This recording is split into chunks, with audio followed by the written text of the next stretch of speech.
Vamos agora discutir alguns princípios básicos da ótica geométrica. A gente vai fazer isso de forma, na verdade, super rápida, não é muito o foco do curso, e de certa forma, para muita gente, é uma revisão só do que vocês viram no ensino médio.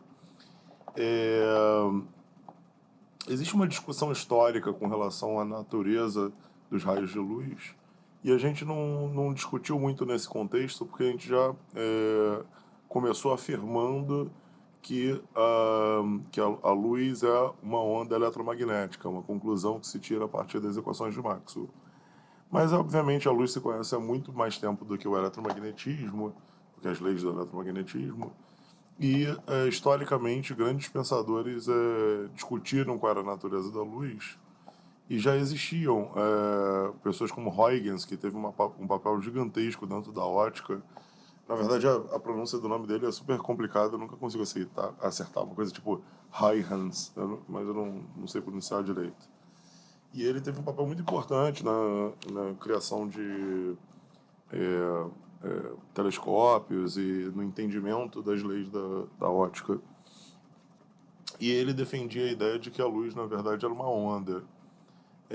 Uma onda suportada em que era algo ainda elusivo para eles, mas ele tinha já a ideia de que poderia ser uma onda devido a alguns fatos que ele observava, que são os fatos que a gente vai discutir nos próximos capítulos. E a maior parte dos pensadores apoiava essa ideia da luz enquanto onda. Por outro lado, existiam pensadores que apoiavam a ideia da luz como partícula, e esse lado ganhava um peso grande, porque o Newton, que foi também um dos grandes papas da ótica e que avançou e transformou a ótica numa ciência tradicional, né, uma ciência exata, ele era defensor dessa visão da luz como partícula, porque vários dos resultados que o Huygens imaginava que precisariam de física ondulatória para explicar, o Newton conseguia provar com a sua mecânica recém-criada de partícula. Então, a gente vai discutir um pouco disso na próxima aula, mas a ideia básica é que, a princípio, os resultados que se tinham até então seriam compatíveis tanto com a ideia de onda enquanto a luz enquanto onda, quanto a luz enquanto partícula. E o interessante é que essa discussão é super moderna. Se perguntar quais leis da ótica mudam se for onda ou partícula, na verdade elas não mudam quase. Isso, na verdade, hoje em dia a gente já tem um entendimento inclusive mais profundo. A gente sabe que luz, na verdade, é formada de partículas quânticas que são simultaneamente onda e partícula, né? Que são os chamados fótons. A gente vai estudar um pouco sobre isso na mecânica quântica. É interessante ver que só recentemente, de fato, se realizou um experimento em que simultaneamente se detectou o caráter ondulatório e o caráter de partícula das ondas. É, Agora, por que eu estou comentando sobre isso só agora? Porque agora a gente precisa do conceito de raio de luz. E, embora a gente tenha um conceito intuitivo sobre raio de luz, do ponto de vista matemático, formal, a gente precisa de alguma definição. No caso do ponto de vista corpuscular, o raio de luz vai ser simplesmente determinado pela trajetória das partículas de luz.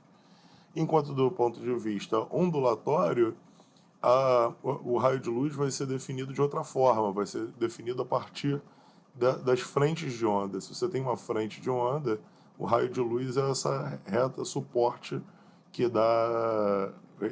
aponta na direção da propagação da onda e é perpendicular às frentes de onda em qualquer ponto. Então, a definição de raio de luz é essa reta suporte orientada na direção da propagação da luz. Não é uma definição em si muito útil, porque do ponto de vista matemático ainda não está bem definida. Mas a gente tem uma lei importante da ótica geométrica, que é a seguinte, que em um meio homogêneo, a luz se propaga em linha reta. A gente viu um pouco sobre isso, né, quando estudamos ondas eletromagnéticas, de que num meio homogêneo, o vetor K não se altera com o tempo, né? O vetor de onda. Então a onda se propaga sempre na mesma direção. Essa reta aqui é a reta que suporta os vetores K. Tá? Então, do ponto de vista matemático, agora ficou bem definido.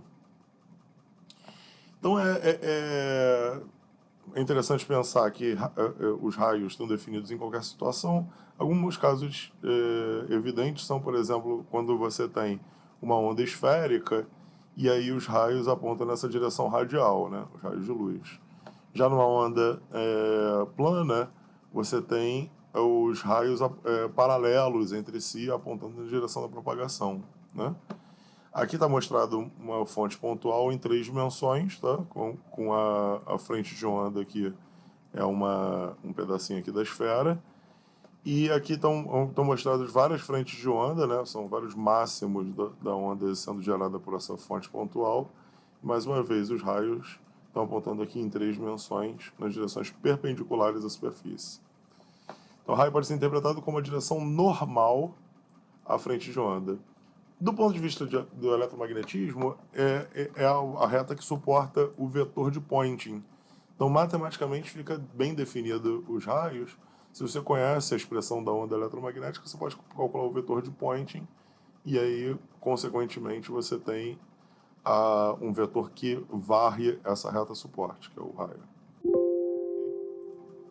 Então, agora de posse do conceito de raio de luz, vamos determinar as regras para esse raio de luz quando muda-se de materiais. Então, a gente estudou a primeira lei que, sem mudar de material, num meio homogêneo, essa reta suporte fica inalterada. Vamos ver agora o que acontece na mudança de materiais.